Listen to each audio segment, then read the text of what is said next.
નમસ્કાર, મારા ગુજરાતની તમામ જનતાને આ વિડીયોના માધ્યમથી જણાવવા માગું છું કે પહેલાં તો એ જણાવું કે આ વિડીયોને સ્કીપ ના કરતા વિડીયો પૂરેપૂરો જોવાનો છે. કારણ કે આજે આ ગુજરાતની અંદર ગૃહમંત્રી બનેલા હર્ષ સંઘવી ઉપર વાત કરવાની છે. અને હર્ષ સંઘવી પોતાને મોટો પાવરદાર સમજતો વ્યક્તિ અને એના રાજમાં આજે નિર્દોષ લોકો કેટલી હદે પીસાઈ રહ્યા છે, ભોગવી રહ્યા છે, એ પણ આ વિડીયોની અંદર વાત કરવાની છે. તો વાત એ કરવી છે મિત્રો કે ગઈકાલના રોજ મહુવાની અંદર ભાવનગરના પોલીસ કર્મીઓ દ્વારા એક નિર્દોષ વ્યક્તિને, જેનો કોઈ વાંક નહીં, કોઈ ગુનો નહીં, એવા વ્યક્તિને એટલી હદે ઢોર માર મારવામાં આવ્યો છે મિત્રો, તમે વિચાર ના કરી શકો. કાયદાને પોતાના હાથમાં લઈ, કાયદો પોતાના ગજવામાં લઈને ફરતા હોય એવા આ, જેમને લુખા કહી શકાય એવું એમને કૃત્ય એવું કર્યું છે, નીચ કક્ષાનું. એટલા માટે જ હું એ લોકોને કહેવા માગું છું કે શું વાંક હતો એ નિર્દોષ વ્યક્તિનો, જેને તમે ઢોર માર માર્યો. મિત્રો, આ વિડીયોને પૂરેપૂરો સાંભળજો. આખો વિડીયો તમને બતાવું છું અને માર સહન કરનાર વ્યક્તિને પણ તમને સંભળાવવાનો છું, અને કેવી રીતે આ લોકોએ માર માર્યો છે, શું વાંક હતો, શું ગુનો હતો. તો આ નિર્દોષ વ્યક્તિને ન્યાય મળી રહે એટલા માટે આ વિડીયાને પૂરેપૂરો જોવાની સાથે સાથે આખા ગુજરાતની અંદર શેર કરો અને સરકાર સુધી આ વિડીયોને મોકલો કે પોતાની સરકારને જે અભિમાન આવી ગયું છે, ઘમંડ આવી ગયો છે, અને એના રાજની અંદર ના તો એ લોકો બુટલેગરોનો કોઈ હાથ પકડી રહ્યા નથી, કોઈ બુટલેગરને પકડતા નથી, લુખ્ખા તત્વોને પકડતા, અને કેવા કેવા આપણી સામે ગુનાઓ જોવા મળે છે. બેફામ બની ગયેલા ગુજરાત ભારતીય જનતા પાર્ટીના રાજમાં લોકો કેવી કેવી હદે આગળ આવી રહ્યા છે, કેવા કેવા ગુનાઓનો અંજામ આપી રહ્યા છે. ભારતીય જનતા પાર્ટીનો ખેસ ધારણ કરેલો છે, એમને મોજે દરિયા એવું જ કહી શકાય. એમનો કોઈ વાળ વાંકો કરી શકવાનું નથી. અને 8 ચોપડી પાસને પણ એવું એટલું કહેવા માગું કે પોતે જ્યારથી પોલીસને પાવર આપ્યો છે ત્યારથી પોલીસ પણ એક લુખ્ખા તત્વોની જેમ બેફામ બની ગઈ છે. કાયદાને પોતાના હાથમાં લઈ, સામેના વ્યક્તિનો કોઈ ગુનો પણ ના હોય, સાવ નિર્દોષ હોય, અને છતાં પોલીસ પોતાનો પાવર બતાવવા માટે એક નિર્દોષ વ્યક્તિને કેવી હદ સુધી માર મારે છે એ આ વિડીયોની અંદર આપણે જોવાનું છે. તો પહેલાં તો મિત્રો એ વિડીયો જોઈ લો તમે કે એક સામાન્ય માણસ બિચારો પશુપાલક છે, માલધારી કહી શકાય, એ વ્યક્તિને કઈ રીતે માર માર્યો છે એ આખો વિડીયો તમે જુઓ, પછી હું તમને વાત કરું.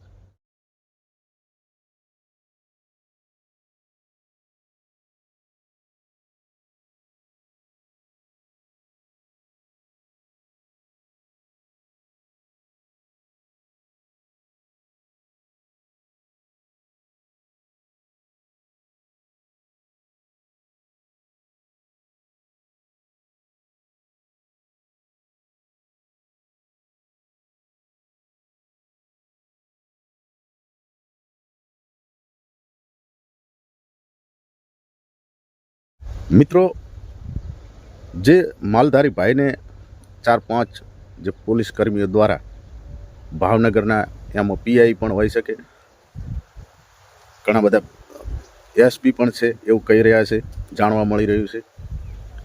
તો ફક્ત ને ફક્ત આ માલધારી ભાઈનો વાંક એટલો જ હતો, તમે કદાચ સાંભળ્યું હશે કે એ માલધારી છે, પશુપાલક છે, એમની જોડે પશુઓ છે, એ લઈ અને રસ્તામાંથી પસાર થઈ રહ્યા હતા. રસ્તો નાનો હતો. હવે મિત્રો, મૂંગા પશુઓને એ ક્યાં ખબર હોય કે કોની ગાડી આવી રહી છે, કયો વ્યક્તિ ગાડી લઈને આવી રહ્યો છે, તો અમારે એક બાજુ જતું રહેવું જોઈએ સાઈડમાં. એ ક્યાં મનુષ્યો હતા. મનુષ્યો જ્યારે કોઈ એમ્બ્યુલન્સ આવતું હોય, કોઈ પોલીસની ગાડી આવતી હોય, તો બિચારા શાંતિથી એક બાજુ સાઈડમાં ઊભા રહી જતા હોય છે. પરંતુ આ તો પશુઓ, મૂંગા પશુઓ, એમને ક્યાં ખબર છે કે અમારે રોડ પર કેવી રીતનું ચાલવું, કેવી રીતનું વર્તન કરવું. એ બાબતે ઢોર બધા રસ્તાની અંદર ચાલતા હતા. તો ત્યાં આગળ આ 4-5 પોલીસવાળા એ ગાડી લઈને નીકળે છે. તો થોડી વાર એમને ઊભું રહેવાનું કહેવામાં આવે કે સાહેબ ઊભા રહો, ઢોરા નીકળી રહે એટલે આપણે તમે જવા દો. તો પોલીસવાળા જે પશુપાલક મિત્ર જે ઢોર લઈને નીકળતો હોય છે એને સૌપ્રથમ તો ગાળાગાળી કરે, ગાળો બોલે, અભદ્ર ગાળો બોલે, કેમ રસ્તા વચ્ચે ઢોર લઈને નીકળ્યો. તો એને આમાં એટલી તો તાકાત નથી કે બધા ઢોરને ઊંચકીને જાય. તો ગાળાગાળી બોલ્યા એટલે સ્વાભાવિક છે કોઈ પણ ગાળ સહન ના કરી શકે. એટલે કદાચ એ ભાઈએ કીધું એક સાહેબ ગાળો બોલશો નહીં, હાલ હું સાઈડમાં કરું છું. તો એવાની અંદર 1-2 પોલીસને તાળવે રીહ, જેને કાળ કહી શકાય, રીસ ચડી જાય અને અચાનક ગાડીમાંથી ઉતરી અને પેલા ભાઈને લાફાવાળી કરવા લાગે છે. તો પોતે જે પશુપાલક હોય એ બચાવ કરવા માટે કોશિશ કરે તો બીજા પોલીસવાળાઓ પણ આવી અને ભાઈને પકડી રહે. અને પશુપાલક મિત્ર જોડે એક નાનકડી લાકડી તો હોય ઢોરને હંકારવા માટે. તો એ પશુપાલકની લાકડી ઝૂંટવી લઈ અને એ જ લાકડીથી જોરદાર માર માર્યો. એ વિડીયોની અંદર આપણે જોયું. શું વાંક એ પશુપાલક? તો હું જણાવવા માગું કે 8 ચોપડી પાસ હર્ષ સંઘવીને કે જો ભાઈ તે તારા પોલીસ તંત્રને બેફામ બનાવી દીધું છે, તો તારા પોલીસના મિત્રો, તારા પોલીસ કર્મીઓ કેટલી હદે કેવા કાર્યોને અંજામ આપી રહ્યા છે, કેવા કાયદાઓ હાથમાં લઈ અને નિર્દોષ વ્યક્તિઓ ઉપર પોતાનો રોષ ઠાલવી રહ્યા છે. બીજે મોટી હસ્તીઓ જોડે, બુટલેગરો જોડે, અમુક લુખ્ખા તત્વો જોડે કાંઈ વળતું નથી. તો આવા પશુપાલક મિત્રો એવા નિર્દોષ વ્યક્તિઓ જોડે પોતાનો રોષ ઠાલવતા હોય છે, પોતાની મર્દાનગી બતાવતા હોય છે. એક સામાન્ય પરિવારમાંથી આવતા હોય પશુપાલક મિત્રો, પશુઓને પાલન પોષણ કરી એમનું ગુજરાન ચલાવતા હોય. હા, કદાચ પશુપાલક મિત્ર પોતાના ઢોરને જાતે રહીને ગાડીની આગળ લાવ્યો હોય કે અહીંયા આડા થઈ જાવ, ગાડી પોલીસની આવે છે, આપણે જવા દેવી નથી, એવું કર્યું હોય તો કદાચ અલગ વાત છે. પણ ઢોર બિચારા ચાલતા હોય, અમને ક્યાં ખબર હોય? એવી એટલી બધી બુદ્ધિ મૂંગા પશુઓને ક્યાંથી હોય કે આપણે ફટાફટ સાઈડમાં જવું જોઈએ? નહીં, અચાનક રોષે ભરાઈ અને પોલીસ કર્મીઓ લુખ્ખાઓ સીધા પશુપાલક ઉપર તૂટી પડે. એમના હાથ, પગ, માથાની અંદર પણ કેટલો બધો માર મારવામાં આવે છે. જ્યાં સુધી પશુપાલક બેભાન અવસ્થામાં પહોંચી ના જાય ત્યાં સુધી એને મારવામાં આવે છે લોખંડની પાઇપથી. તમે સાંભળો એ પશુપાલક મિત્રનો વિડીયો સાંભળો, હું તમને સંભળાવું કે કેવી રીતને શું એમની સાથે થયું હતું. બરાબર, 12 કલાક સુધી બેભાન અવસ્થામાં હોસ્પિટલમાં સારવાર થઈ અને એના પછી ભાનમાં આવ્યા અને એમને નિવેદન આપ્યું છે મીડિયા સમક્ષ. તમે સાંભળો એકવાર. 21 તારીખ 1લો મહિનો 2026. હું ભેહું લઈને આવતો હતો 5 થી 6 ના ગાળામાં. આગળ ટ્રાફિક હતી, માણસોની અવર જવર હતી, રસ્તો સાંકડો હતો કે એમાં એક બાજુ જ માલ નીકળીએ કે બધી બાજુ માલ ના જઈ શકે.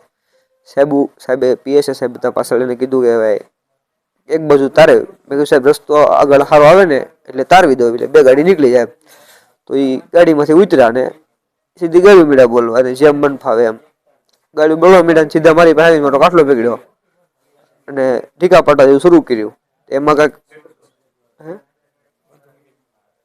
એને એ ટીકાપટું માર્યું મને. પછી એમ વાતચીતમાં મેં આમ હાથમાં સાડો કર્યો છે એને મારવાનું ચાલુ રાખ્યું મને. પછી એ બાબતે બસાવ કરતો હતો મારો, બીજું કઈ નતું થયું. પછી એમાં બસ એને મને મારવાનું ચાલુ રાખ્યું. એમાં એ થોડુંક એને વાગ્યું, થોડુંક મને વાગ્યું. એ લોકોએ મને માથાના ભાગમાં માર્યા હશે લગભગ 12 થી 13 ધોકા. બડો હતો મારા હાથમાં, મારો બડો લઈ લીધો ને મને માર્યો. હાથમાં માર્યો, અહીંયા હાથ દુખે છે, આ પગ દુખે છે, વાહના ભાગમાં માર્યા છે 12-13. પછી માથામાંથી આ 2 જે હાલત હતી. છેલ્લે અમુક સમયમાં 7-8 ધોકા માથામાં વાગ્યા એટલે મને બધું આમ દેખાતું બંધ થઈ ગયું. થોડાક ટાઈમ માટે સતત મારવાનું ચાલુ બંધ થઈ ગયું બધું. આમ જાણે કે બધું આમ આંખું બધી બ્લર થઈ ગઈ હતી. માણસો બધા ઘણા હતા આજુબાજુમાં. એ લોકોએ મને નથી માર્યો. પછી અંતમાં હજી એક સાહેબ આવ્યા, એને પાસે લોખંડનો પેપ હતો અને એને મને લોખંડનો પેપ હોય તે માર્યો. પીળો ટી શર્ટ પહેર્યું હતું કે શર્ટ પહેર્યો હતો, માથાના ભાગમાં માર્યો હતો. જાડેજા સાહેબ નામ છે, ભાઈ કહે છે એ પ્રમાણે. અને 15 તો ટાંકા આવેલા છે. અને લોહી કેટલું નીકળી ગયું કોઈ માપ નથી. હું કહું છું બેભાન થઈ ગયો હતો. અહીં દવાખાને આવ્યો હતી, સ્થિતિમાં બેભાન જેવી સ્થિતિ હતી. ઇન્જેક્શન માર્યું હતું, એક હોશ આવ્યો હતો ને તે મને દેખાતું હતું. હા, મારી નાખવાની ધમકી આવી છે. નહીં, એ સાહેબ એવું હોય તે બોલ્યા કે ભરવાડોને હેનો પાવર છે, શું છે ભરવાડોને, બળ હેનું છે? તને એ કે હું જોઈ લે, તને એ કે મારી નાખીને તું એ કે જીવતો નહીં રહે, તારું સરઘસ કાઢીને બંદૂકની ગોળી મારી દો એમ કીધું. ને એમ કહે કે ભરવાડોને મારી નાખું. એટલે ભરવાડો યારે શું કહે, પર્સનલી દુશ્મની છે? સમાજ લેવલે કઈ પ્રોબ્લેમ હોય તો બોલો. ખરાબ કર્યું છે એનું કઈ નોળે છે કે ભરવાડ સમાજ? અમે તો હું તો શાંતિથી બેવો લઈને દેતો હતો. કાંઈ તકલીફ હોય બીજા માથે થોડી દાશ કાઢી નખાય. હા, એમ કાયદો થોડો હાથમાં લેવાય, સીધું મારવા જ મળવાનું, ગાડી મળી બોલવાની. આપણે એવું ક્યાંય ને કોઈ હક આપે છે કે સીધું કાયદાનું? હા, મારી નાખવાની નથી જ માર્યો. માથામાં લગભગ 7 થી 8 ધોકા તો માર્યા જશે કમસે કમ. 7-8 ધોકા હોય તો મને યાદ હતું. પછી જ મારું આમ બેભાન જેવું છું. પેપ માર્યો, લોખંડનો પેપ માર્યો. સાંભળ્યું ને મિત્રો, આમાં કોઈ પશુપાલકનો કોઈ વાંક નથી, ગુનો નથી, કોઈ રીતે કોઈ ગુનામાં સંડોવાયેલો પણ નથી. ફક્ત મૂંગા પશુઓના કારણે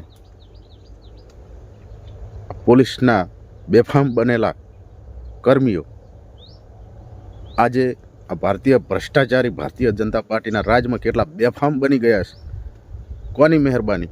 8 પાસની મહેરબાની. જ્યારથી 8 પાસે જણાવ્યું, કીધું કે કોઈ પણ વસ્તુ ચલાવી લેવામાં આવશે નહીં ને એ વાતને પોલીસ કર્મીઓ ત્યારથી એટલા હદે બેફામ બની ગયા છે કે એ પણ નથી જોતા કે સામે વ્યક્તિનો ગુનો શું છે, એનો અપરાધ શું છે. ને એટલી હદે આ વ્યક્તિને માર્યો. મારી ગુજારિશ છે આ 8 પાસ ચોપડીને કહેવાની, પૂરી તપાસ કરો અને જેટલા પણ આ ભાઈને મારવામાં વ્યક્તિઓ છે, તારા જે લુખા પોલીસ તત્વો છે, એમને એક ગુંડાગરી ભર્યું જે આ કાર્ય કર્યું છે, આ ઘટનાને અંજામ આપ્યો, એ દરેકને તાત્કાલિક ધોરણે સસ્પેન્ડ થવા જોઈએ. તો જ આ ભાઈને ન્યાય મળશે. અને આ ભાઈનો જેટલો માર્યો છે, એનો જેટલો ખર્ચો થાય, એની જેટલો સમય બગડશે, એને સાજા થતાં વાર લાગે, એ તમામ ભરપાઈ આ સરકારને કરવા માટે આગળ આવે એવી પણ હું દરખાસ્ત કરું છું. 8 ચોપડી પાસ ફોકા ફોજદારી કરતાની સાથે એવું પણ જણાવતો હોય છે કે મેં આમ કરી દીધું, મેં આ ન્યાય અપાવી દીધો. તો આ તો તારા લુખ્ખા પોલીસ દ્વારા જ આ ભાઈને નિર્દોષ માર્યો છે. તો તારામાં જો થોડી ઘણી વ્યક્તિત્વ હોય, સંસ્કાર હોય, તો એ તાત્કાલિક ધોરણે આ પોલીસ તત્વોને સસ્પેન્ડ કરે અને નિર્દોષ વ્યક્તિને જે માર સહન કરીને અત્યારે હોસ્પિટલમાં સારવાર લઈ રહ્યો છે, એને યોગ્ય ન્યાય મળે, એનું ભરણ પોષણ, એનો સાજો થવાનો હોસ્પિટલનો તમામ ખર્ચો સરકાર ઉઠાવે એવી પણ હું અપીલ કરું છું.